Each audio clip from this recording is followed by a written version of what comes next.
तो देखिए, अब बात कर लेते हैं खबरों पर विस्तार से। और सबसे पहले बात उस खबर की जो हम सब की चिंता बढ़ा रही है। कोरोना एक बार फिर डराने लगा है। पिछले एक हफ्ते में कोरोना की रफ्तार ने सरकार की चिंता बढ़ा दी है और ऐसे में केंद्र सरकार अब अलर्ट मोड पर आ गई है। और उसी से जुड़ी ये बड़ी खबर हम आपको बता रहे हैं। राज्यों के साथ केंद्रीय स्वास्थ्य मंत्री बैठक कर रहे हैं। पिछले 2 घंटे से करीब ये बैठक जारी है। इस बैठक में राज्य और केंद्र शासित प्रदेशों के स्वास्थ्य मंत्री मौजूद हैं। ये बड़ा अपडेट हम आपको दे रहे हैं इस वक्त। राज्यों के साथ केंद्रीय स्वास्थ्य मंत्री के राज्यों के स्वास्थ्य मंत्रियों के साथ ये अहम बैठक जारी है और पिछले करीब 2 घंटों से ये अहम बैठक चल रही है। कोरोना की रफ्तार लगातार एक बार फिर बढ़ रही है। आज भी देश में 6000 मामले सामने आए हैं। पिछले 6 महीने में सबसे ज्यादा मामले सामने आए हैं, जिसके बाद से सरकार की चिंता बढ़ गई है।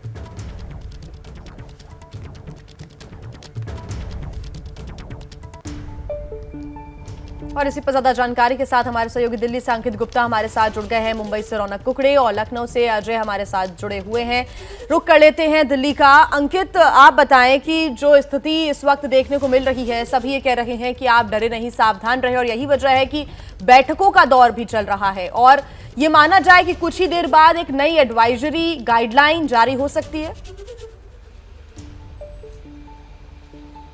ये निश्चित तौर पर देखिए, पिछले जो है 1-1.25 घंटे से जो बैठक चल रही है निर्माण भवन में चल रही है, जहां पर केंद्रीय स्वास्थ्य मंत्रालय है और केंद्रीय स्वास्थ्य मंत्री तमाम राज्यों के जो स्वास्थ्य मंत्री हैं उनके साथ में चर्चा चल रही है। हालांकि बैठक का दौर जारी है, लेकिन इस सबके बीच में एक जानकारी निकल के जरूर सामने आ रही है कि मुमकिन है कि 10 अप्रैल को एक मॉक ड्रिल की जाए। उसी तरीके की मॉक ड्रिल जैसे कि हमने जनवरी महीने में देखी थी, जब मामले थोड़े से बढ़ने शुरू हुए थे। लेकिन पिछले अगर हम जो है 1 हफ्ते की बात करें तो जिस तरीके से मामलों में उछाल आया है, दिल्ली की बात करें तो हर चौथा व्यक्ति जो टेस्ट करवाने जा रहा है वो पॉजिटिव पाया जा रहा है कोरोना का, और ये डराने वाला आंकड़ा है। हालांकि एक अच्छी चीज अगर हम उसी में कहें तो वो ये है कि हॉस्पिटलाइजेशन यानी कि अस्पताल जाने की नौबत कम से कम लोगों में आ रही है, वो एक पॉजिटिव चीज जरूर है। लेकिन क्योंकि कोरोना के मामले बढ़ रहे हैं, लिहाजा तैयारियों को लेकर के किस तरीके से सावधानियां बरती जाए, क्या नई गाइडलाइंस होनी चाहिए, क्या वो जो पुराने प्रोटोकॉल से उनको दोबारा जो है लागू किया जाए, ये तमाम पहलू हैं जिन पर इस वक्त जो है केंद्रीय स्वास्थ्य जानकारी दे रहे हैं और सबकी नजर इसी पर टिकी हुई है कि इस बैठक से निकलकर क्या आता है। आप रहे हमारे साथ। देखिए, एक और बड़ी खबर अपने दर्शकों को बता दें। पिछले 24 घंटे में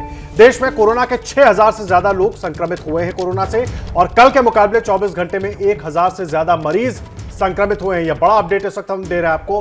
कल के मुकाबले 1000 से ज्यादा मरीज संक्रमित हुए हैं और पिछले 24 घंटे का पूरा डेटा देखें तो करीब 6000 लोग संक्रमित हुए हैं कोरोना से। और इसीलिए चिंता सरकारों की भी बढ़ गई है। हमारी आपकी जिम्मेदारी भी है कि अपनी जिम्मेदारी निभाएं, सावधानी रखें। पूरी सावधानी रखना बहुत जरूरी है। और यह बड़ा अपडेट इस वक्त देश में पिछले 24 घंटे में 6000 लोग संक्रमित हुए हैं। वहीं महाराष्ट्र की बात करें तो यहां 24 घंटे में कोरोना के 803 मरीज सामने आए, जबकि अकेले मुंबई में ही 24 घंटे में 216 लोग संक्रमित हुए हैं। मुंबई में कोरोना की वजह से कल एक मरीज की मौत भी हो गई। आपको बता दें, मुंबई जो कि पिछले बार की बात करें तो एपिसेंटर बना हुआ था, सबसे ज्यादा जो केसेस हैं वो महाराष्ट्र मुंबई से ही सामने आ रहे थे और अब एक बार फिर यहां पर जो मरीजों की संख्या है वो बढ़ती जा रही। रौनक कुकड़े हमारे सहयोगी हमारे साथ लगातार जुड़े हुए हैं। रौनक, क्या स्थिति है अभी, क्या ताजा अपडेट्स? ये देखिए, मुख्य तौर पर ये जो जानकारी स्वास्थ्य विभाग की तरफ से दी जा रही है, 800 के करीब से ज़्यादा मामले जो है कल रिकॉर्ड किए गए। अगर एक दिन पहले से कंपेयर किया जाए तो करीबन 41% बढ़ोतरी जो है मामले में देखने को मिली है। मुख्य तौर पर स्वास्थ्य मंत्री तानाजी सावंत से सुबह जब फोन पर इस संदर्भ में बात हुई थी, उनका कहना था कि साफ तौर पर सभी जो अस्पताल है, राज्य के सभी जिला स्तर के अस्पताल है, सभी को निर्देश दिए गए और जो कोविड के लिए प्रॉपर बेड्स होते हैं डेडिकेटेड, वो भी रखने के लिए आदेश जो है सरकार की तरफ से जारी किए गए। लेकिन मुंबई की अगर खास तौर से बात की जाए, पिछले बार जब हमने देखा तो एक एपिसेंटर मुंबई बना हुआ था। ऐसे में खास मुंबई महानगर पालिका की तरफ से भी यहाँ पर खास व्यवस्था की गई है और जगह जगह पर टेस्टिंग सेंटर जो है उसमें भी बढ़ोतरी की गई है। लेकिन एक बात जो बीएमसी के हेल्थ विभाग के अधिकारी बता रहे हैं, उनका कहना है कि अब तक हॉस्पिटलाइजेशन के मामले जो है वो ज्यादा सामने नहीं आ रहे। लोग संक्रमित जरूर हो रहे हैं, लेकिन उसकी जो संख्या है कि हॉस्पिटल में भर्ती होने की, वो फिलहाल कम दिखाई दे रही है। जी रौनक, आप रहे हमारे साथ। देखिए, इससे जुड़ी एक और बड़ी खबर अपने दर्शकों को दे दें। कोरोना पिछले कुछ दिनों में कितनी तेजी के साथ आगे बढ़ा है, इसका एक अंदाजा इसी बात से लगाया जा सकता है कि पिछले 5 दिनों में कोरोना के रोजाना आने वाले मामलों में करीब 66% की बढ़ोतरी दर्ज की गई है। और इस वक्त देश में कोरोना मरीजों का कुल आंकड़ा 28,303 है। ये पूरे देश का आंकड़ा हम आपको बता रहे हैं इस वक्त, कुल आंकड़ा जो है। लेकिन सिर्फ पिछले 7 दिनों में कोरोना से 23,000 मरीज कोरोना से संक्रमित होने के बाद 23,000 मरीज मिले हैं। और इसी से आप अंदाजा लगा सकते हैं कि कितनी तेज गति से कोरोना के ये मामले लगातार आगे बढ़े हैं। और यही बड़ी वजह है कि सरकारों की चिंता बढ़ गई है। और देखिए, कोरोना के जो मामले लगातार बढ़ रहे हैं, इससे बचने के उपाय क्या है, सावधानी किस तरीके से बरतनी है, कितना चिंता करनी चाहिए और क्यों करनी चाहिए, ये सब बताने के लिए हमारे साथ 3 खास मेहमान भी जुड़ गए हैं। डॉक्टर अंशुमान कुमार धर्मशिला अस्पताल से, प्रोफेसर मनींद्र अग्रवाल IIT कानपुर से हमारे साथ मौजूद हैं, समीर भाटी साहब director star imaging path labs के भी हमारे साथ मौजूद हैं। डॉक्टर अंशुमान, मैं आपसे शुरुआत करूंगा। 66% बढ़ोतरी हो गई है पिछले 7 दिनों की हम बात कर रहे हैं, बहुत तेजी के साथ बढ़ रहा है कोरोना। एक तो क्यों और क्या करें, अब किस तरह की सावधानी, क्या पुराने वाले स्टेज में वापस चले जाएं? जी बिल्कुल, पहले आखिरी लाइन से शुरुआत करो, पुराने वाले स्टेज में वापस चले जाएं, ऐसा बिल्कुल नहीं है। पैनिक करने की आवश्यकता नहीं है। 66% जो आंकड़ा बढ़ा हुआ दिख रहा है, क्योंकि बिल्कुल लोएस्ट पॉसिबल संख्या पे हम आ चुके थे, तो अभी जब भी बढ़ेगा तो परसेंटेज आपको हाई दिखेगा। बढ़ने की वजह एक तो वेरिएंट जो अपने नए वाले आए हैं 1.16, दूसरा आपके इम्यूनाइजेशन का प्लस बूस्टर डोज, इसको काफी अवधि हो चुकी है, तो जो हमारी एंटीबॉडी होती है उसका मेमोरी सेल तो एक्टिव रहेगा, लेकिन सर्कुलेटिंग एंटीबॉडी डाउन हुआ, इन्फेक्टेड केसेस बढ़े, साथ में H3N2 के केसेस बढ़े, तो सेम तकलीफ लेके मरीज जब अस्पताल पहुंच रहा है तो उसका कोविड टेस्ट भी हो रहा है और H3N2 भी हो रहा है, तो एसिम्प्टोमेटिक केसेस भी आपके डिटेक्ट हो रहे हैं, जैसे कि RT-PCR पॉजिटिव केसेस। तो इन सब का मिला जुला असर आपको बढ़ता हुआ दिख रहा है। सावधानी जरूरी है, क्योंकि अभी इस वेरिएंट के बारे में मौतों की संख्या का पता नहीं है। हमारा कंसर्न 2 ही है, मौतों की संख्या और हॉस्पिटलाइजेशन। अगर इनमें बढ़ोतरी नहीं होती तो हमारे लिए बहुत ज्यादा चिंता का विषय नहीं होगा। ठीक, डॉक्टर अंशुमान जी आप हमारे साथ बने रहिए, बाकी सारे मेहमान हमारे साथ बने हुए हैं। उधर एक बड़ी खबर हम दर्शकों तक पहुंचा दें कि कानपुर IIT के प्रोफेसर मनींद्र जी का दावा है कि मई महीने में हर दिन कोरोना के 20,000 लोग संक्रमित हो सकते हैं। प्रोफेसर मनींद्र अग्रवाल ऐसा कह रहे हैं। उनका दावा है कि मई का महीना बेहद क्रिटिकल हो सकता है, 20,000 केस संभव हैं।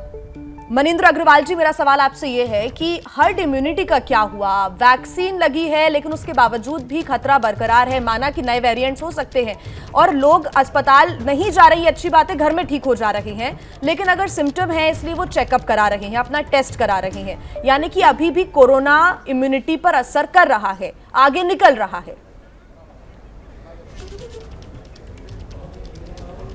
देखिए, पहली बात तो 20,000 केसेस प्रतिदिन कोई बहुत बड़ा नंबर नहीं है भारत जैसे देश के लिए। इससे हॉस्पिटलाइजेशन या किसी भी तरह की सीरियस बीमारी की कोई भी अंदेशा नहीं है। जैसे अभी डॉक्टर साहब ने बताया कि एक बेसिक स्तर की इम्यूनिटी लगभग सबके अंदर है, जिससे कि कोरोना होता भी है तो ज़्यादा सीरियस नहीं होगा। और ये एक नॉर्मल फ्लू की तरफ है। आप फ्लू की भी देखिए, हर साल लोगों को होता है, फिर सीज़न चला जाता है, फिर होता है। उसी प्रकार कोरोना भी बन गया है, साल में एक बार इस तरह का आप हमेशा देखेंगे। नंबर्स बढ़ेंगे, कुछ हद तक ऊपर जाएंगे, फिर नीचे आ जाएंगे। जी, अहम बात आप कह रहे हैं। मुझे नहीं लगता किसी चिंता की आवश्यकता है। जी, लेकिन एक बात बहुत अहम हो जाती है, जिस तरह डॉक्टर साहब ने भी कहा कि आपने भी कहा, नंबर्स बढ़ेंगे जरूर, और जब नंबर्स बढ़ते हैं तो जाहिर सी बात है पैनिक भी होता है, लोगों में चिंता भी होती है, डर भी होता है। और उस स्थिति को समझाने के लिए हमारे साथ समीर भाटी साहब भी मौजूद हैं, डायरेक्टर हैं आप स्टार इमेजिंग पैथ लैब्स के। भाटी साहब, मैं आपसे समझना चाहूंगा, बार बार कोरोना अपने स्ट्रेन भी बदलता रहा, अलग अलग नाम, अलग अलग वेरिएंट्स हम देखते रहे। अभी जो हम देख रहे हैं, जिस तरीके से मामले बढ़ रहे हैं, क्या कोई नया स्ट्रेन है, किसी अलग तरह का चेंज इसमें दिखाई दे रहा है, सिम्टम्स कुछ अलग तरीके के दिखाई दे रहे हैं? बिल्कुल, देखिए अगर शुरुआती दौर से देखिए तो अल्फा, बीटा, डेल्टा जो कि सबसे ज्यादा डेडली था, और ओमिक्रॉन जिसकी वजह से थर्ड वेव आई थी, ये ओमिक्रॉन की वंशावली चल रही है।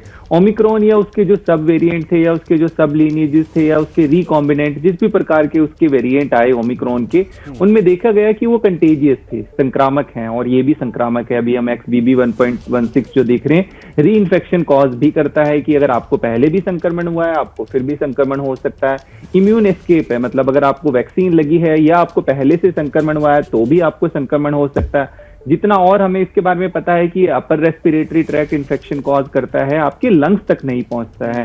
हॉस्पिटलाइजेशन इसमें थर्ड वेव में हमने देखा नहीं कि जिस तरह से बढ़ा, और वो फिलहाल अभी भी हम देख नहीं रहे, ना ही बीमारी की गंभीरता। तो यहाँ पर पब्लिक हेल्थ के पॉइंट ऑफ व्यू से भी हम देखते हैं कि R0 वैल्यू की, वही 1% कितने व्यक्तियों को संक्रमित कर रहा है, ये अभी बहुत ज्यादा इसके ऊपर उस तरह से पैनिक होने की जरूरत नहीं है। हाँ, पॉजिटिविटी रेट को भी यहाँ पे बहुत ज्यादा ट्रैक करने की जरूरत नहीं है। यहाँ सिर्फ हमें देखना है कि हॉस्पिटलाइजेशन तो बढ़ रहा है कि नहीं बढ़ रहा, बाकी एक चीज पे ध्यान जरूर देखना होगा कि चाहे हमने ओमिक्रॉन के केसेस भी देखे, उनके अंदर भी पोस्ट कोविड और लॉन्ग कोविड जरूर देखा गया है। तो इसलिए लोग ध्यान जरूर देखें, जब भी राइज होता है उस समय एटलीस्ट आपको सभी तरह की सावधानियां बरतने की जरूरत है, जिसके लिए हम बार बार अलर्ट करते रहते हैं। इसमें सबसे इंपॉर्टेंट आ जाता है क्योंकि बूस्टर 27% लोगों ने लिया और उसमें काफी लोग ऐसे भी हैं जो कोमॉर्बिड वाले हैं जिन्होंने बूस्टर नहीं लिया, तो एटलीस्ट कोमॉर्बिड लोग अपना बूस्टर जरूर ले लें। जी समीर भाटी जी, बहुत जरूरी बात आप कह रहे हैं और उम्मीद है कि वाकई जिन्होंने अभी तक बूस्टर नहीं लिया है वो अब बूस्टर की तरफ अग्रसर होंगे। आप हमारे साथ बने रहिए। एक बड़ी खबर इस वक्त बता दें, लखनऊ में कोरोना से महिला की मौत का ये मामला है, जिसमें इस साल कोरोना से ये पहली मौत है। लखनऊ में वृंदा कॉलोनी की रहने वाली 60 वर्षीय महिला अस्पताल में भर्ती थी और उन्हें सांस लेने में काफी दिक्कतें हो रही थी, जिसके बाद उन्हें अस्पताल में भर्ती कराया गया, जहां उन्होंने दम तोड़ दिया और कोरोना से वो संक्रमित थी और साथ ही ये लखनऊ में पहली मौत है। ज्यादा जानकारी के साथ हमारे सहयोगी अजय दुबे हमारे साथ जुड़े हुए हैं। अजय, पूरा मामला बताएं कि जो महिला है 60 वर्षीय थी, कोरोना से भी संक्रमित थी। हालांकि डॉक्टर्स का ऐसा कहना होता है कि बुजुर्गों को बहुत ज्यादा घर कर जाता है कोरोना, बहुत दिक्कतें पैदा होती हैं और लखनऊ में ये पहली मौत। दहशत एक तरीके से लोगों में हो सकती है, लेकिन डरने की भी आवश्यकता नहीं है। निश्चित ही वृंदावन इलाका है लखनऊ में, शहीद पथ के पास, जहां की रहने वाली ये महिला थी। बीमार कई दिन से चल रही थी, सांस लेने में दिक्कत आई तो अस्पताल लेकर उनको परिजन गए और वहां multi organ failure, covid test हुआ, कोविड रिपोर्ट भी पॉजिटिव हुई। बुधवार के दिन उनकी मौत हो गई। मैं अस्पताल में इस समय लोक बंधु में मौजूद हूँ। लोक बंधु के जो डॉक्टर हैं वो मेरे संग मौजूद हैं। सर, पेशेंट्स लगातार आ रहे हैं, जो मास्क है लगभग नदारद है, डरने की जरूरत है क्या? क्या लग रहा है इस समय जो वेरिएंट एक्टिव हुआ है? नमस्कार। देखिए, यही एक समस्या है कि लोग मास्क लगाने के तैयार नहीं हैं। हम लोग लगातार अपील करते रहते हैं, देते भी हैं उनको मास्क, लेकिन वो तुरंत पहनते हैं और फेंक देते हैं। इस तरीके से जो समस्या आएगी ये बहुत गंभीर समस्या आने वाली है, क्योंकि जो स्पीड पकड़ रहा है कोविड, वो चिंताजनक स्थिति है। अगर टेस्टिंग में क्या स्क्रीनिंग में मेजरली देख रहे हैं, क्या कुछ जो लक्षण है वो बदले हैं? वेरिएंट के प्रभाव में कुछ अंतर दिखाई दे रहा है क्या? जमीन पे क्या दिखाई दे रहा है? नहीं, जो लक्षण है वो वैसे ही हैं, पुराने ही सर्दी जुकाम बुखार के लिए हैं। कुछ एसिम्प्टोमेटिक भी हैं, थोड़े बहुत सर्दी जुकाम में भी पॉजिटिव आ जा रहे हैं केस। हमारे यहाँ इस समय 3 मरीज भर्ती भी हैं कोविड के। वो एक तो फ्रैक्चर, एक बूढ़े बाबा थे, उनको फ्रैक्चर हुआ था, उसलिए एडमिट हुए थे, वो पॉजिटिव आ गए। उनको कोई सिम्टम नहीं है, लेकिन फिर भी चूंकि फ्रैक्चर है तो हम उनको भर्ती किए हुए हैं। ज्यादातर पेशेंट जो आ रहे हैं, सिम्टम्स है क्या उनमें? लखनऊ में क्या स्क्रीनिंग में दिख रहा है? नहीं, ज़्यादा सिम्टम वाले नहीं है, सर्दी जुकाम बुखार हल्के फुल्के माइल्ड ग्रेड वाले हैं और भर्ती करने की आवश्यकता है। किसी अहम जानकारी आपके साथ जो डॉक्टर साहब मौजूद है वो दे रहे हैं और सबको इस चीज को समझना होगा, लेकिन इन सबके बीच सावधानी ही सबसे इंपॉर्टेंट है, सबसे जरूरी है। देखिए, एक और बड़ी खबर आपको बता दें, कोरोना से जुड़ी इस वक्त एक और बड़ी खबर है। ये पुडुचेरी में मास्क को अनिवार्य किया गया है। पुडुचेरी में सार्वजनिक जगहों पर मास्क लगाना अब अनिवार्य कर दिया गया है। लखनऊ से आप डॉक्टर को भी सुन रहे थे, उनका भी यही कहना था कि लोग मास्क लगाने को तैयार नहीं है और यही सबसे बड़ी सावधानी अभी हो सकती है। और इस बीच पुडुचेरी में फैसला लिया गया कि सार्वजनिक जगहों पर मास्क लगाना बहुत जरूरी है। तमाम खास मेहमान हमारे साथ मौजूद हैं। डॉक्टर अंशुमान, मैं आपका रुख कर रहा हूं सर। कोमॉर्बिड जो पेशेंट्स हैं, जिनको कोमॉर्बिडिटी है, उनके लिए किस तरह की सावधानी बरतें? पुडुचेरी में मास्क उन्होंने कंपलसरी कर दिया पब्लिक प्लेसेस पे, बाकी जगहों पर हमें लगता है कि खुद स्वतः संज्ञान लेना चाहिए, मास्क लगाना चाहिए, लेकिन जो गंभीर रूप से बीमारी से ग्रसित हैं उनके लिए सावधानियों में और क्या इजाफा करें, क्या जरूरी है?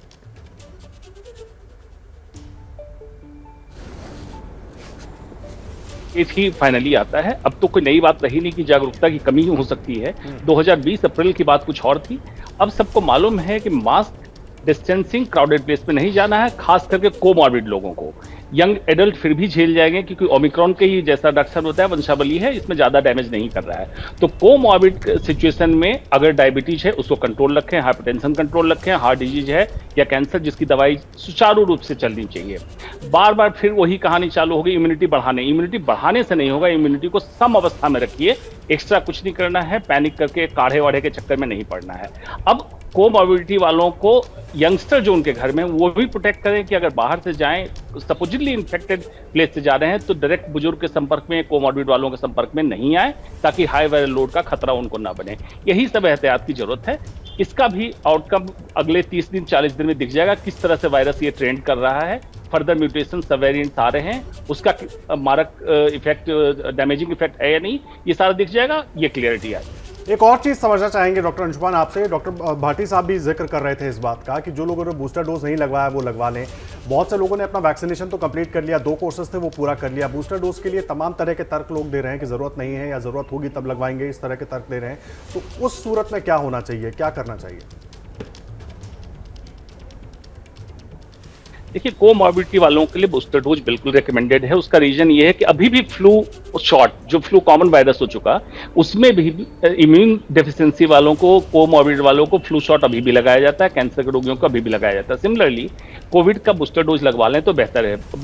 कोमॉर्बिड वालों की बात मैं कह रहा हूं, क्योंकि हाई वायरल लोड से उनको खतरा रहेगा, लेकिन संक्रमण के दर को कम नहीं करेगा बूस्टर डोज, क्योंकि एसिम्प्टोमेटिक केसेस थ्रोट इन्फेक्शन के कारण आएंगे, वो पॉजिटिव आ सकते हैं। क्योंकि बूस्टर डोज जो अभी अवेलेबल हमारे पास वैक्सीन है, IgA नहीं बनाता है, इसलिए RT-PCR पॉजिटिव आ सकता है। IgG IgM बनाएगा, आपको घातक होने से, गंभीर स्थिति होने से बचाएगा बूस्टर डोज, इसमें कोई दो मत नहीं है। बिल्कुल, आप सभी ने बहुत अच्छी जानकारी हमारे दर्शकों के साथ साझा की है, ये बहुत ज़रूरी जानकारी। डॉक्टर अंशुमान जी, प्रोफेसर मनिंद्र जी और समीर भाटी जी, बहुत शुक्रिया हमारे साथ जुड़ने के लिए, अपना समय देने के लिए।